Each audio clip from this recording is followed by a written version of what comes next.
So let's get started. I'd like to introduce Ben Taatjes. He began his career working with a large CPA firm as a tax planner and a financial advisor before founding Taatjes Financial Group in 2006. Ben has also written a book called Repurpose, The Untold Story of Retirement in America, which we launched in 2017. He's my boss and he's my friend. And also, too, he had a lot of fun preparing for this webinar today. In fact, maybe a little too much fun, as he is probably, I would say, after preparing for this, Ben, you are a numbers nerd, and you're going to get a little nerdy, but have a lot of fun talking about taxes today. So I hand it off to you today. Sounds good. Thanks, Jared.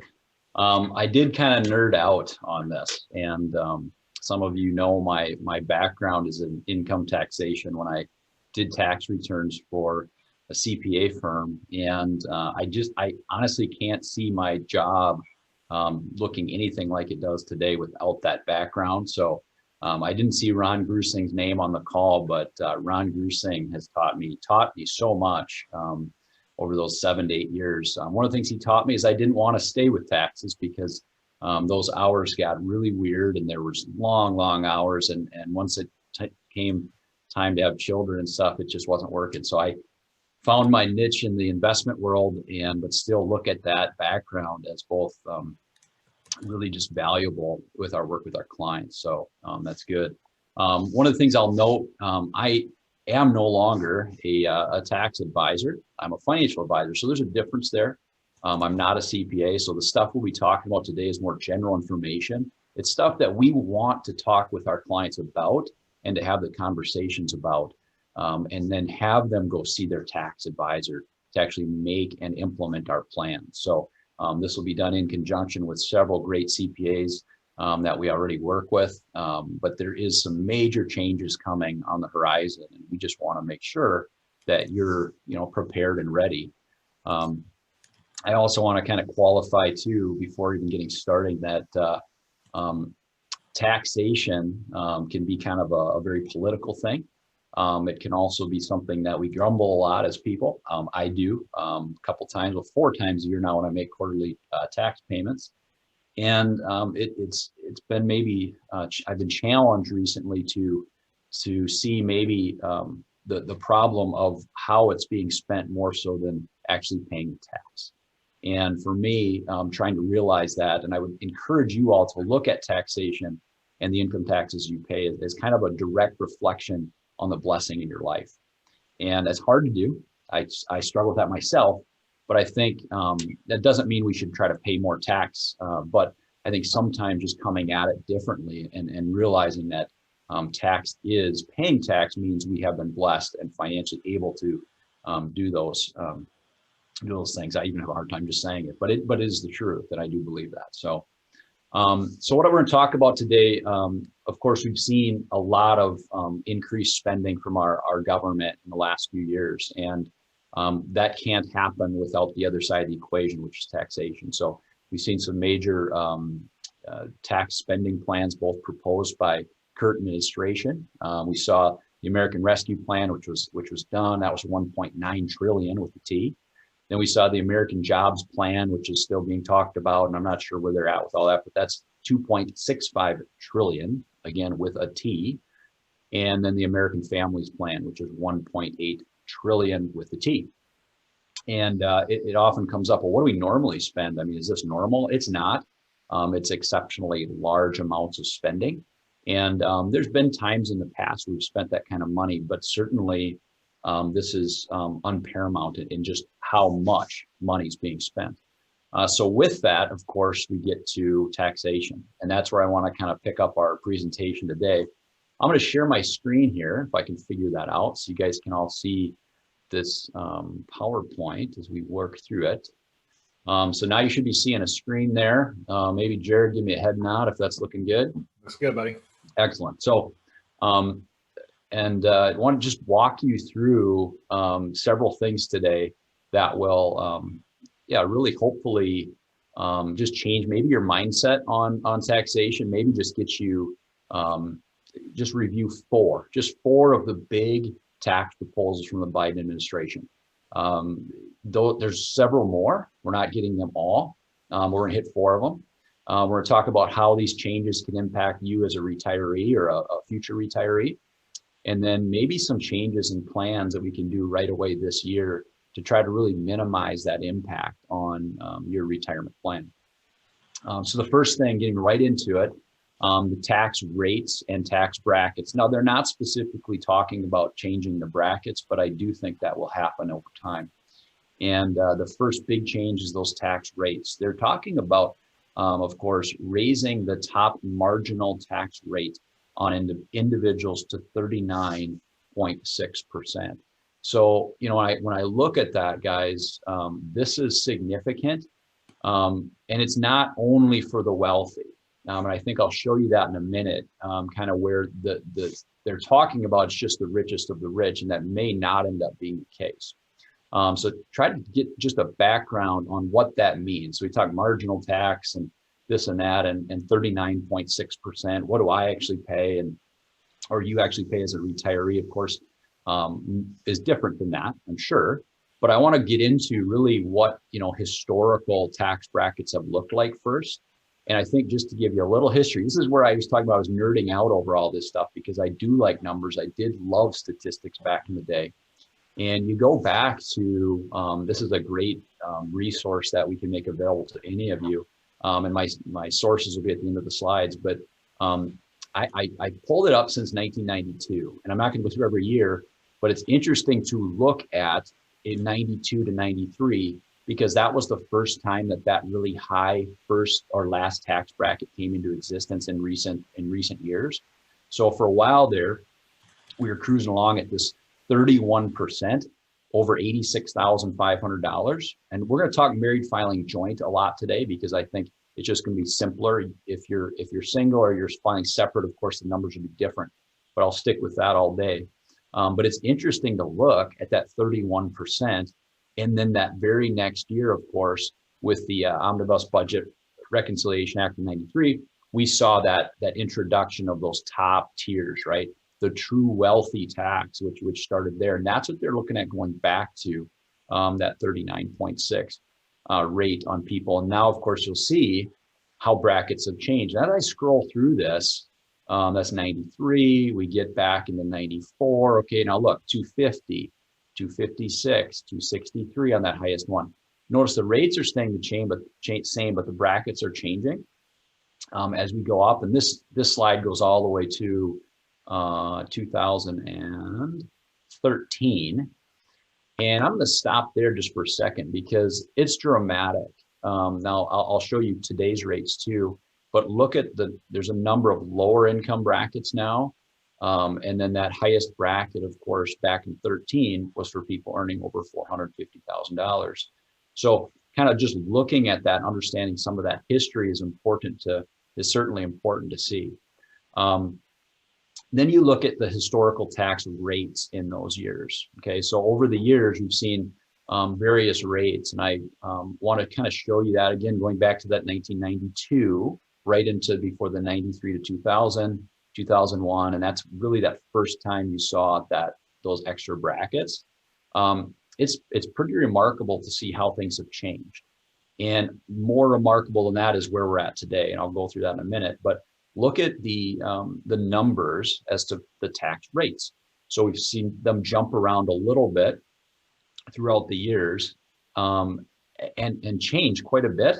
But in recent years, the rates have fallen dramatically up here in the top half of the chart. So from 2018 to 21, we've kind of, well, hopefully in 21, we'll say, certainly in 2020, this is what we had. So we had this 10% bracket, 12, 22, 24, 32, 35, and 37. Now, just because I don't know where everybody's at in your understanding of taxation, remember that just because you have a few dollars up in these higher brackets, if you should do that, it doesn't mean that everything down here, all the other income you got moved into that higher bracket, everything's taxed that way. Question we get a lot is, oh, I don't want to get the next tax bracket or miss it by a few $1,000s because then it'll cost me so much. If you get in those brackets up here, it's only the amount over that ends up getting charged at. So if you look at today's key data, which is another chart that we want to pull in here, For example, if I'm earning, $80,251 in taxable income as, again, married filing joint, it's only that last dollar that's subject to the 22% tax bracket, right? So again, I get that a lot. It's like, well, I don't want to get in the 22% bracket because then it's going to cost me so much more. Again, it's only the money that went over. But I think let's spend a minute or two just looking at today's taxes and where we're at right now. I think it's pretty remarkable to see just how big the tax brackets are today. In fact, it's amazing. Today, you can see that top tax rate. This is the one they're talking about changing. Over $622,000, they would move that up from 37 to that 39.6. It's interesting to me just how much income, and even back when I did income taxes, I don't remember years, that goes back a ways, but it's been a long, long time, if ever, that you've been able to earn over $100,000 in today's money after standard deduction over here and still pay less than or in 12% tax bracket federal.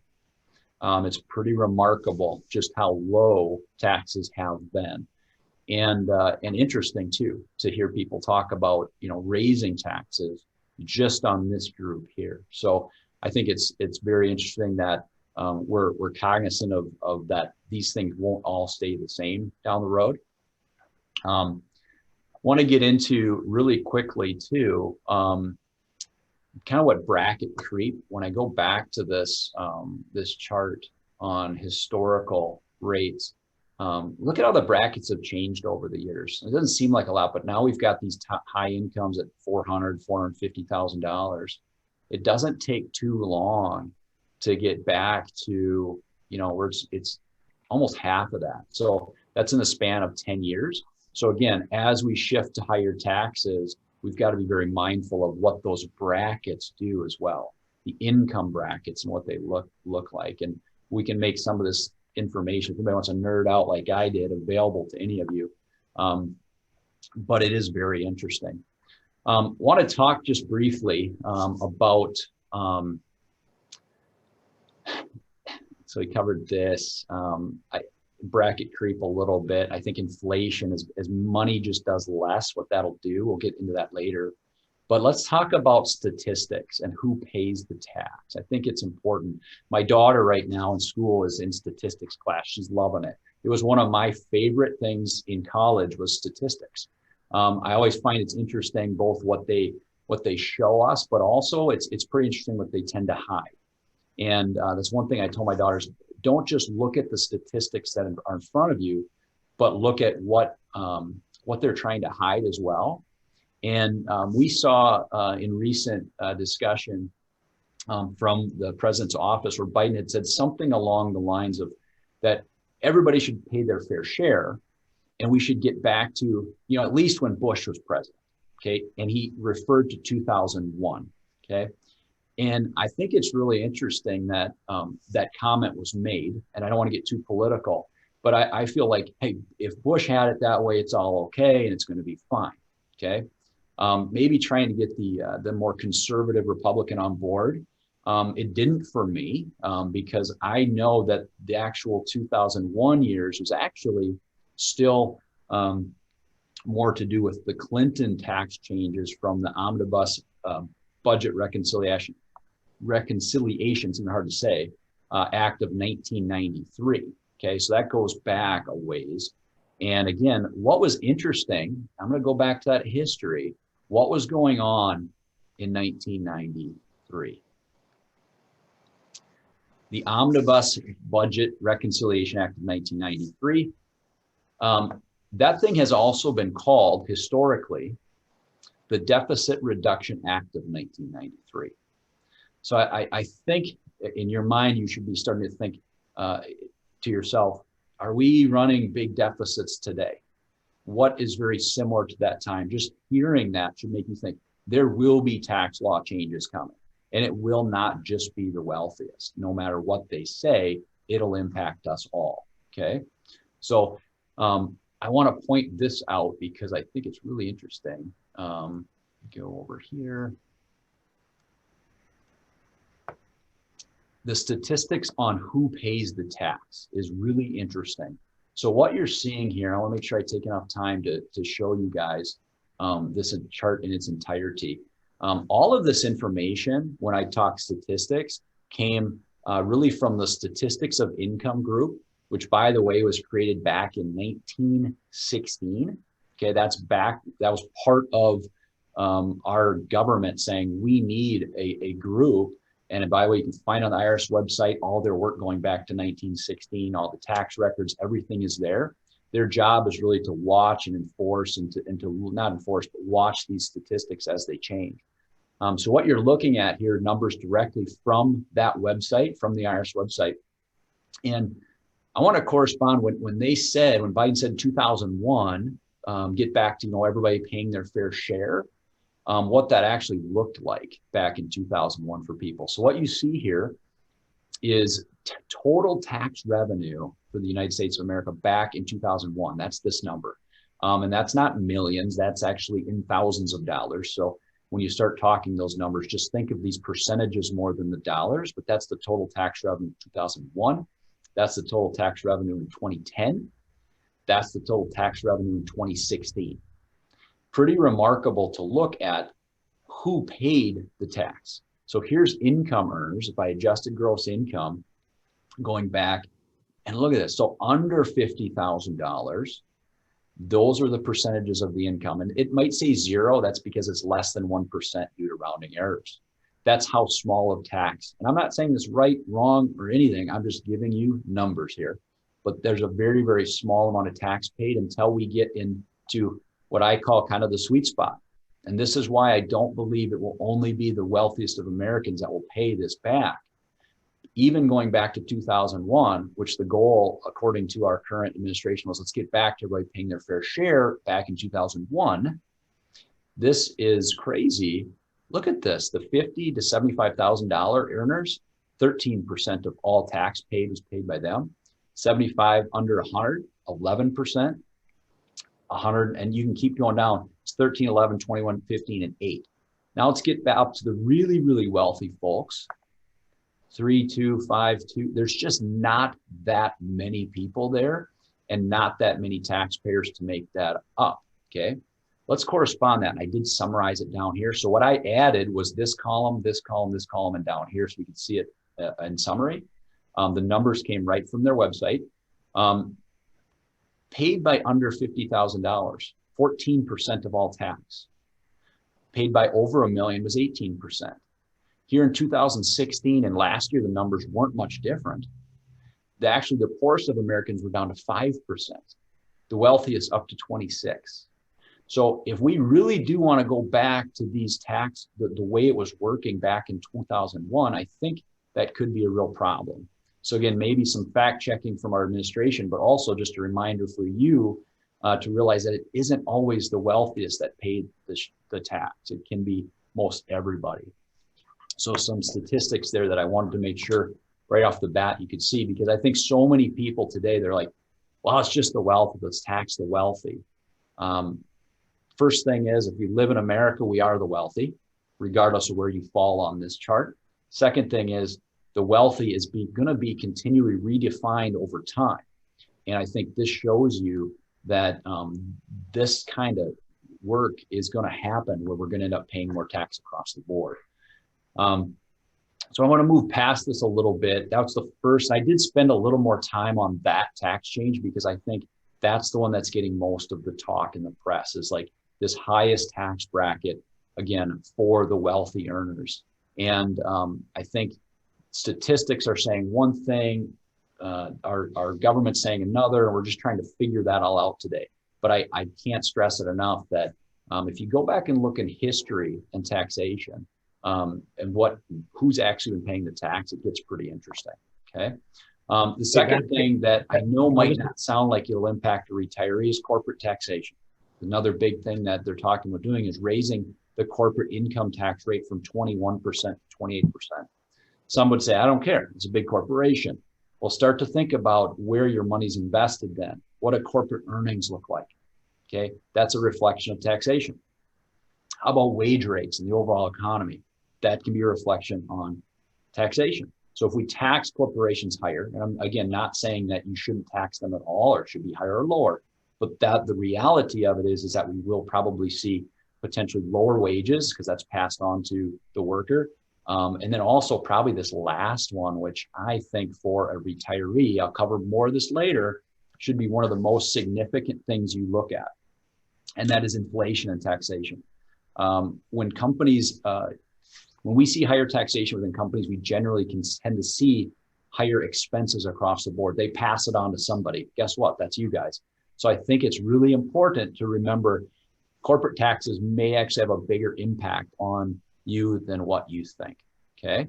Want to move on to the third, and that is investment taxes. Again, some people would say, well, you know, again, these are just high income earners, big investment, you know, companies. And there's some wisdom to making sure that a big hedge fund manager who makes all of his money with capital gains does pay some more tax. I get it. So there is something amiss with our current tax code there. But when they're talking about applying ordinary income tax rates, including that proposed almost 40% rate to capital gains income for individuals with more than $1 million of taxable income, that could cause some significant problems for some of our farm clients, some of our businesses, and there may be some real estate transactions that are impacted. There's still, again, these are proposals. What we're trying to do is say this isn't finalized, but there are things that are coming that we've got to be aware of. And will it only be $1 million plus, or will that move downward over time when we see that that capital gains rate does change? It's one form of investment tax that we've got to watch out for. And then secondly, that we're going to see potentially an application of the 3.8% net investment income tax to all income over 400,000, which would include active pass-through income. Significant, and I don't want to get too much in the weeds on what active pass-through income is, but we've got to remember that what we're trying to say is taxation will be going up. And again, all of a sudden we're seeing 400,000. Well, I thought it was $1 million. It was only the ultimate wealthiest of wealthy. The number will continue to go down once again. And I've got to go back to share of taxes once these statistics start to play out in our world today. Okay, and I think it will. I think we'll come to that realization soon. And then the fourth one, and this is the one that I think is getting some press, but not enough. And I have nicknamed it the ultimate death tax. And this is one, if you're a farmer, we have to, or a small business owner, we've got to be aware of. This is one they've talked about, give you a little background. There's something called stepped up basis. When somebody passes away, the cost of their stock, their land, whatever, gets a stepped up basis to the value of the date of death of the person passing. So let's say I put $100,000 into a stock, and that stock grew from $100,000 to $500,000. Then I pass away, and my wife gets to inherit that $500,000. Okay, there would be a stepped up basis where my heirs would not pay the capital gains on the difference. They would now have a new established basis at $500,000, which then they would be able to, if it goes up from there, have to pay tax on, but certainly not the difference. I can't tell you guys how many times we come across retirement statements and stock statements, which has very, very low basis. I've got farmers which have bought land over the years at very, very low basis. This would cripple many businesses, farmers and other businesses, because what they're talking about doing is, and this goes back, they haven't talked about this since the Carter years, taxing unrealized capital gains at death with a $1 million exemption, which sounds like a lot, $2 million for joint. But once you start talking businesses, farms, assets like that, potentially we could see people forced to sell things that they're not ready and don't want to sell just to pay the tax owed. So again, what would happen is that same situation I had before, let's make the numbers bigger. Let's say it was a $2 million I'd invested, and it grew to $4 million. Well, according to this, my wife and my heirs are going to be in some real problems because, again, they're going to, even if I don't realize and sell it, because I owe that tax, they're going to come and tax me. And I will say, well, hey, capital gains is 40% plus 10%. Let's just round. In Minnesota, that's 50%. On that $2 million of gain, I got to give half of that to the government. Potentially some real issues. Now, again, not a scare tactic, but it is something I think we've got to be aware of. And we'll talk more about why and things you can do in a minute. I got to highlight this because it's really important. Not even the most, nobody's really talking about them having both this unrealized capital gains, or what I'm calling ultimate death tax, and the current estate tax laws. There would be some sort of estate tax law reform coming in conjunction with that, but it definitely is something that we've got to be aware of. So those are the four. Again, tax rates and potentially brackets, but again, that marginal tax rate on the top, corporate taxes changing, investment taxes, and then this ultimate death tax. Again, none of this stuff is law. It's just being talked about right now, but we cannot wait until it becomes law to make changes. Now is the time, because likely we have 1 year left of the old rules to make and try to make any changes that we might want to. Okay. So what does this mean for you guys? What does it mean for a retiree? Well, obviously that higher personal tax rates means less income to spend. Just right off the bat, if we see higher income taxes, both, in the state of Minnesota, many of us, or federally, will have less income to spend. I think more importantly, though, think about inflation and think about people are fixed income. Now, I know some of you on this call, when you say fixed income, I always like to say, well, it's fixed, but it's fixed pretty high. So I know there's more there that you can make it work. But when we see inflation taking off and the fixed income environment and safer investments aren't keeping up with that, I think it could be a real issue for retirees. The corporate tax hikes, again, don't think of that tax change from 21 to 28% only impacting corporations. It could put stress on the capital markets, potentially lower returns in equities. Again, we don't know, but that potentially could happen. Problems for companies equals problems for you. I do feel like when you start looking at higher corporate taxes, we can see higher prices, lower wages, a number of things that can happen as a result of corporate tax hikes that can directly impact a retiree. The second two, or the last two, investment taxes increasing. How could that impact a retiree? Well, again, stress on the market. I do think that forced sales can also be a real problem. And then think about if you actually are planning on retiring from a business or selling farmland, whatever it might be, to rely on whatever the sale is to get you more income. There could potentially be 20, 30% less net from that transaction, okay, that you can actually then invest to create income. So that could impact many retirees today. And then dividends. I mean, oftentimes capital gains and dividends are talked about in the same sentence. Well, I think that could be the next thing to go, because what tends to happen is the market figures out different ways to get around capital gains, and all of a sudden we see more dividends, and then that comes in as a the next tax change. They start hitting dividends worse. And then that ultimate death tax, for sure, is something that I think we need to be ready for. How could that impact you guys? Well, again, it's less for your heirs, creating forced sales. And again, I think we'll see some estate tax reform coming, definitely. So I've got 10, 15 minutes more to talk here versus going to questions now. I don't know if people are having questions or not, but I want to go through a few things that we're trying to do with our clients today, again, in conjunction with their work with their CPA. What I love about this meeting, guys, is that like our client events, I'm able to get in front of 50, 60, many people. And it's hard for us to get everybody in all at once to talk about this stuff. So we love having you on the call today to talk about it in general. You're all going to have very different situations, but each of these things are some ideas that we want you to think about. First one there is I think we got to remember to plan tax years in advance.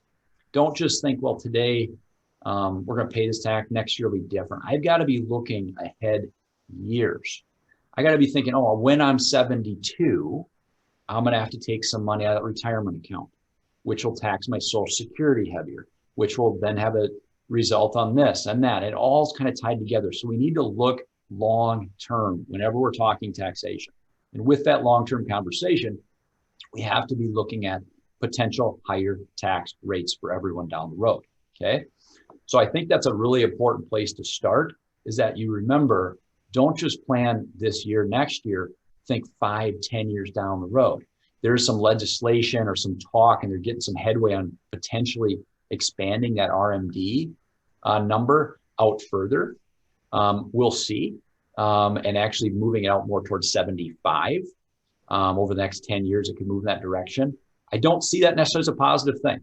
I know there are people that do. It does give us options. But one thing I've noticed about many of our retirees, is we wait till the last possible second. And these last few years, I do believe that's cost us, because there's times when we should pay tax, and I'd rather be paying it now versus waiting down the road in some cases. And let's get to that now. That really the next item there, maximize your tax brackets every year. I can't highlight that enough. Going back to our world today, I went too fast when we first covered this. Again, if you're making, guys, over $107,000 today, this is 2020, you're in the 12% tax bracket. I can go back into historical rates. It hasn't been that way forever, right? So that is really reasonable on a federal level to get by with 12%. And I said 107, you're probably thinking, well, it says 80. Well, remember what we have today is two things that make tax planning very simple as well, okay? We have a very large and simple standard deduction. For most people on the call today, they're gonna say, I'm gonna take standard deduction. So that's $24,800. When I add 24,800 plus, many of you over age 65, I get an additional $1,300 per person. Okay, husband, wife, again, we're going married filing joint. That brings me up to over $107,000 of gross income, because I subtract the 24, 1,300 twice. I'm now down to 80 grand of taxable income. That's crazy. Okay, that bracket, if you have IRA assets out there, you have to remember, we have to fill that bracket. You could make the case right now to fill that one too. That one ends at 171,000. I know it sounds crazy filling that up. Last year I had several clients that do just that. And we're talking, well, maybe they're just going to change this top bracket 37% to 39 or whatever. Believe me, we're not going lower than this. You can't spend $7 bajillion dollars and think that we're just going to leave things the way they are. I see Jared smiling. He told me not to get too political, but sometimes you have to say things. So anyway, so I want to make sure you're very aware of that. Charitable giving, guys, if you're over age 70, some people are like, oh, 72 is required minimum distributions. Well, 70 is when, and again, in RMDs, you're forced to take money out of your IRA. A qualified charitable distribution, a QCD, as we call them here. Many of you already take advantage of this. It's a way for you to send retirement monies directly to a charity and nobody pays any tax. The reason we love that is because you're still able to take that standard deduction. You don't have to itemize and put your deductions over there. You give from your IRA to charities. And let me tell you, charities need your money more today than ever.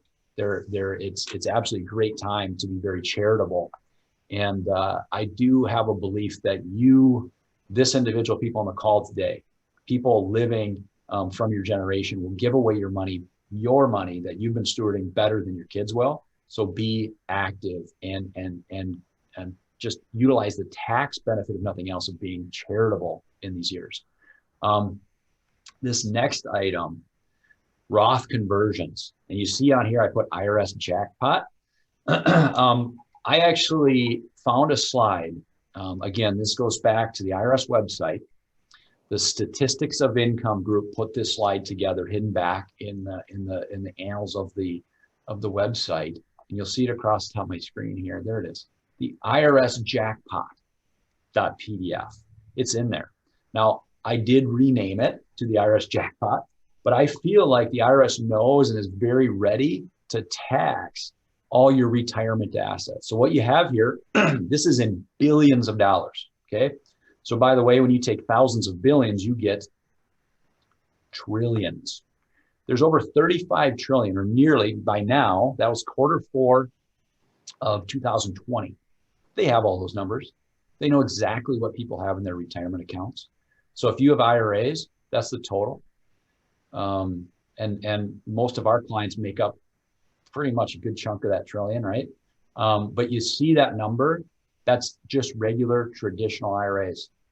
Then you go over the next, this is defined contribution plans, 401ks, et cetera. Private sector defined benefit plans, all these different types of deferred income sources. When we defer income, the government is kind of licking their chops, right?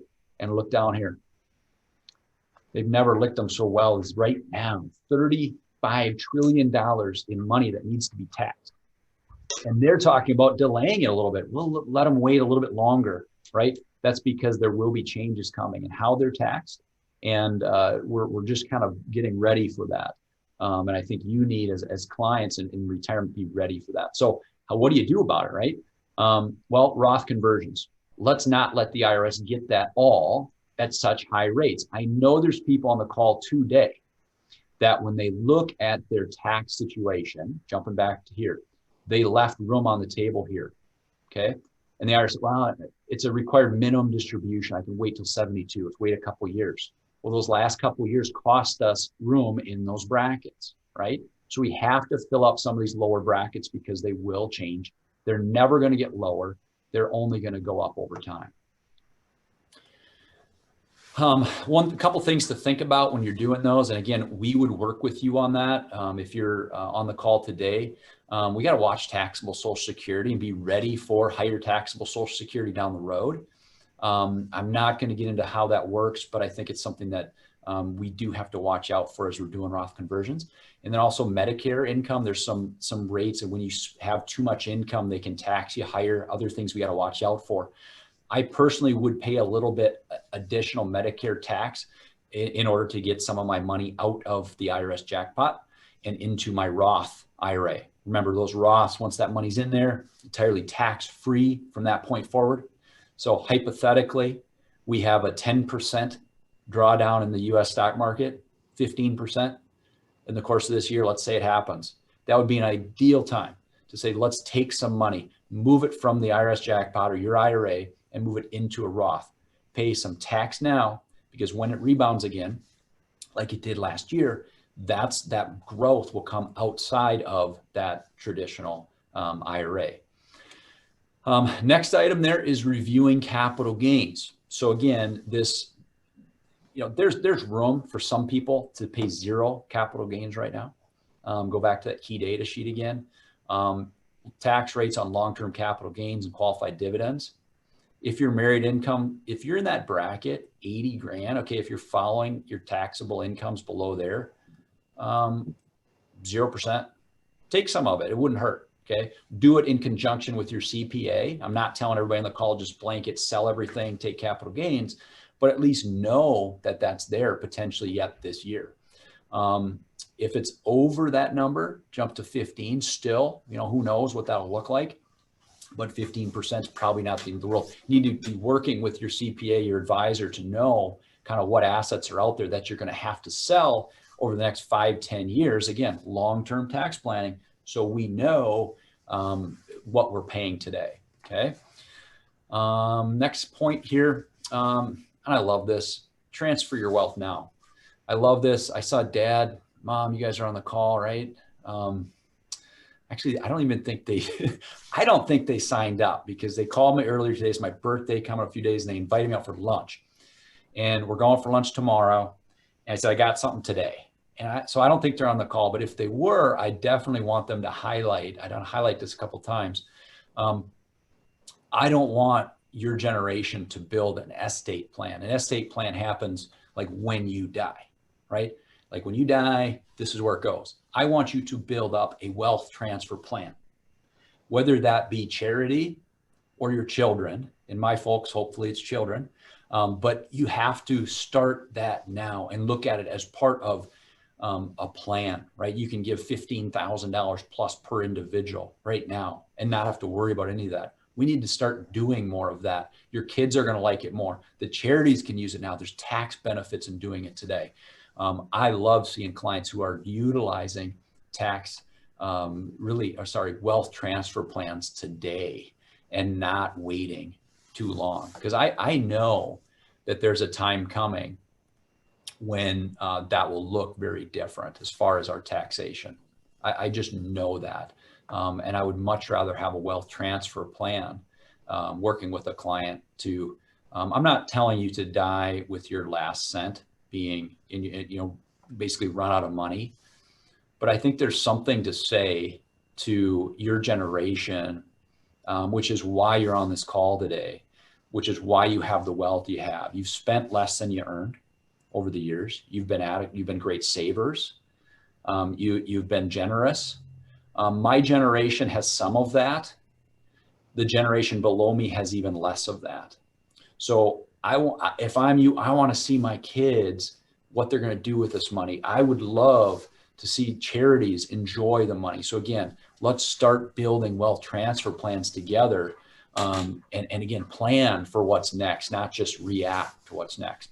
Because I know tax rates can go back up. I'm going to end with this slide and then we'll go into some questions and stuff. But right after the IRS jackpot on the site, I found, this is super interesting, historical highest tax rates. And again, to think that we've been in a very low tax environment for a while is an understatement. Super neat chart, again, for a nerd like myself, going back to 1913. Now, that wasn't the first time we paid income tax in this country. That happened prior to that with funding needed for wars. But when you look at this 1913, when they start actually withholding tax and tracking it better, 1916 is actually when that SOI group was formed. But we have data back to 1913. First highest tax rate was 7%. Income over 500 grand. Now this is back, this goes way back, right? But 7% was highest tax rate. It did not take the government long, 4 years, to realize they could probably get a little bit more out of some higher income earners. I'm not suggesting, or even the most, the craziest people aren't suggesting that we're going back to 67, 70, 90% type tax rates that you saw here. But let's look at this. The highest tax rate back in the 1913, 777, 15, and then boom, in the 60s. Actually, there's some footnotes here. We had some times in the 40s where there was a high tax rate in like the 80s, 90%. After World War II, we had a major need for income in this country. There was actually a tax that was specifically for the Vietnam War. Which talks about here in the footnotes. But those high tax rates were there. And then you saw in the 80s dropping back down, and more modern history, what we've been covering is, this 1993 on, right? When they went back to 39.6. It's pretty remarkable to look at really where we've been at this 35% rate. And again, this was not, again, going back to Bush era tax law. This is going back to actually 93, which would be a Clinton, which was sandwiched between two Bushes. Okay. So this is where we're headed. This was actually the most recent Bush law, and this was the prior. So again, I think be expecting higher tax rates. Do I think it's going to work? I'll let you guys decide. I'm going to go back to history here and know that this wasn't working all that great back in 2001. This seems to have been working better.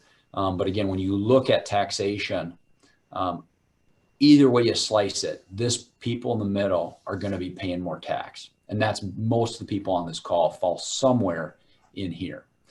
Jared, I'm going to pause there and maybe open up to any questions that we've had. There's all the sources if you guys want them to go and check any of that stuff out.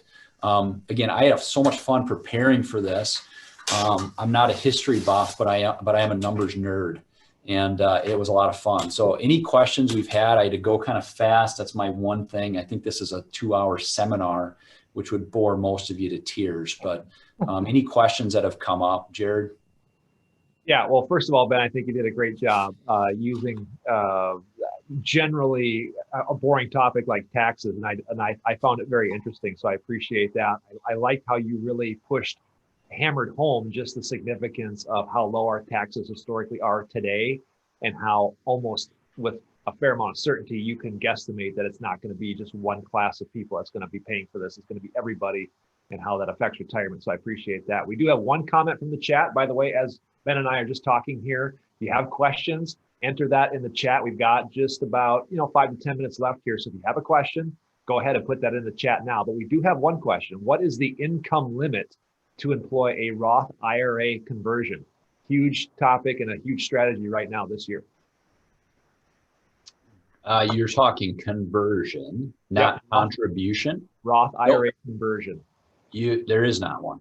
Right. So we can do that now. You're probably thinking contribution limits, which again, you need to have earned income to do. So if you had earned income, and some of you in retirement, I want to make sure you know that if you're earning money right now in retirement, some of you just can't get away from it, which is great. I love, and if you've read my book, I love retirees that work. In fact, God made us to work. So looking at those numbers, this is really what you got to look at right there. So if you're earning between 196, again, this is married filing joint, and 206, you can contribute, okay, up to that 6,000, or if you're over age 50, another 1,000, so $7,000 in Roth. But Roth conversion, no income limit. So you can fill up all the brackets if you want to.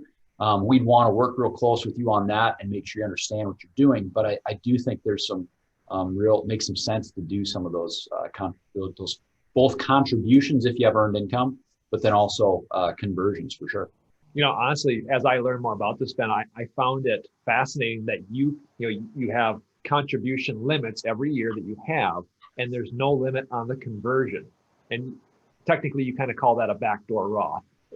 Is that correct? No, backdoor Roth's gonna be a little bit different. It's a strategy that we'll use if we have a higher income earner. So if you're making over this amount and you have all of your assets inside of a 401k, there is a strategy that we've used where we put money into a non-deductible. So a traditional non-deductible IRA, no income limit. See that right here? And then the next year, or actually you can do it the next day if you wanted to convert it to a Roth. That's a backdoor Roth. What we're talking about here is a way to get more money into your Roth, but you're paying tax on it. By the way, that backdoor Roth, zero tax owed on that strategy if done right. I think this goes hand in hand. Talk about and by the way, again, just another reminder, if you have questions, put them in the chat. Talk about your opinion as to, let's say they are going to raise taxes even for everybody across the board. There's talk of retrograding that. So let's say that goes into effect later this year or next year. They've talked about, again, retroactivating some of those taxes. What do you think? What's your feeling on that?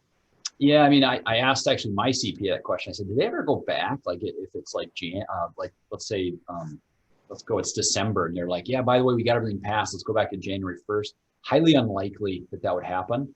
I guess technically it could, but then you'd have so much problems with all the withholdings over the years that everybody's been putting in based on today's tax rates.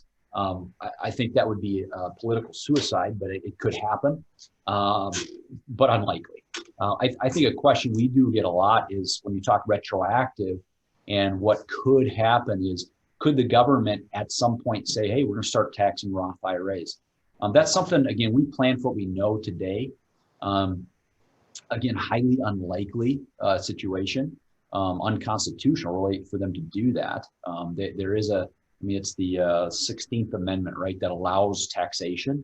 I don't mind taxation. I want to pay tax. If I had to ask anybody on this call today, if you could pay zero tax, would you take me up on it? I'm hoping most people are saying no. I like driving on the roads. I like my police protecting me. I like general government. I like being protected. I like our Army, our Navy. I like paying money to that.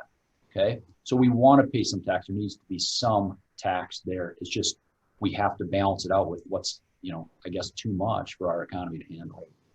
Go back. Yeah. Again, the fact that the chances of them instilling this later this year and retroactivating it are low. I think that reinforces the fact or the importance of Roth conversions, because those have to be done in the calendar year, filling up that for surely the lowest tax bracket. And even like you mentioned earlier in the seminar, maybe even considering filling up some or maybe even all of that second tax bracket, because granted, you're going to pay taxes on it at 22%, but you could argue that might be a bargain. Well, not only that, Jared, but I think it could be in the event that we see a market decline. So let's say the markets go down by 10% and the asset that I just converted went down 10%. Well, what bracket am I in then on that money? Technically speaking, if I believe that asset will come back to life and grow again, I then, if I was paying 22, if I push even in the 22% bracket, pay the tax and it rebounds 10%, what did I actually pay? And going forward, how important isn't it that I got away from this? I want my money out of this $35 trillion that the IRS is licking their chops at. So again, I think it does make some sense. I think more people should be doing those Roth conversions while they can, because it is a very, very powerful strategy. And if we could tell the future, it'd be a simple thing. I just don't know where tax rates are going. I do know that when we look at Social Security taxation for retirees, that's a big, big deal. So we've got to keep that in the back of our minds too, both during the conversion year, but also lowering our income down the road to make less of our Social Security taxable. So it's another whole seminar we could do.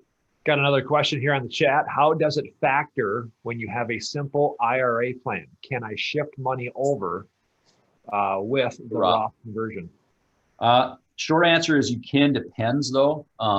Whoever that is, we will reach out to you and give you maybe more answers on that. Far easier inside of a 401k, of course, to make that happen. The simple is somewhat plan specific, and I need to chat with somebody about that, but we'll let you know. Is somewhat unique. That is one of the downsides of a simple IRA is they do not offer a Roth option. In a 401k is simple, right? You just change, you just move it over while you're working. So if you're out there today, you're like, I don't have and you're listening to the call and you're younger and you're not in retirement, you don't have IRAs, but you have 401k, guess what? For most plans, you can actually take advantage of this as well. So we can help show you how to do that inside of your retirement plan. Simples do not have simple Roths. It isn't a thing, but have that person reach out to me or Tim or Matt, Claire after the call. We'll give them some more answers on that. Will do. We got about 5 minutes left. Again, I'm just going to give everybody maybe one more shot here to chime in with a question via the chat. Ben, here as we just again maybe wrap up here in the next minute or two. What are your conversations like? I'm kind of going off the cuff here, but with everything that you just laid out here in the last 56 minutes, what's the nature of the conversations you're having with clients, or maybe perhaps people on this call who aren't our clients? What should be the nature of the conversations that you're having with your retirement plan? I'll go back to that slide on planning long-term for taxation. It's taken most of you 20, 30, 40, 50 years to build up the wealth that you've built up. Taking a long-term approach in how you distribute that, whether it be to your heirs or whether it be to money you're going to spend, needs to take some significant priority and look at what the next 10 years, 15, 20 years could look like and build out that plan now because you still can. And I think this year's a great year to do it, but we'll see what happens as tax laws do change. But I think more than anything, I want people to understand it's not the end of the world to pay some tax. Again, we're in this country, we should pay tax. And it is a reflection of blessing in our lives. But if there's strategic good ways that you can pay less of it and have more of it left for you to decide where it gets spent, right? You, your family, your heirs, the charities you give it to decide where it goes. I think that's just being a better steward, at least currently, than giving more of it than I need to the government. Yeah, amen. Well, even you talking about transferring wealth and you talked about, building that type of plan in this type of tax environment.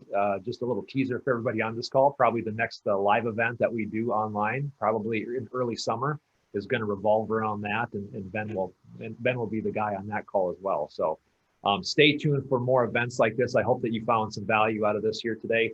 I don't see any more. Let's see here. I check the chat one more time. I don't see any more questions on there. So we'll wrap it up here about 2 minutes early. So there you go. If you are a current client and want to chat more about this, you can give us a call and schedule a meeting, or at the very least, maybe bring this up at the next meeting that you have already on the schedule with us. If you are not a client of ours and want to talk more, please give us a call, 222-4236. Again, we're in the Wilmer area, and you can request a meeting on our website at taatjesfinancial.com. I did put our emails in the chat as well. So if you're looking for our emails, please feel free to shoot us an email as well. But again, we are here to serve you. And if you have any questions, especially regarding taxes and your retirement plan, let us know. This is what we do. And we certainly take a very tax-oriented look at the retirement plans that we build here today. So with that, we'll let it go. Ben, thank you so much. We appreciate that. Thank you, everybody, for joining us on the call here. Have a great day and have a great week. Thank you, everybody.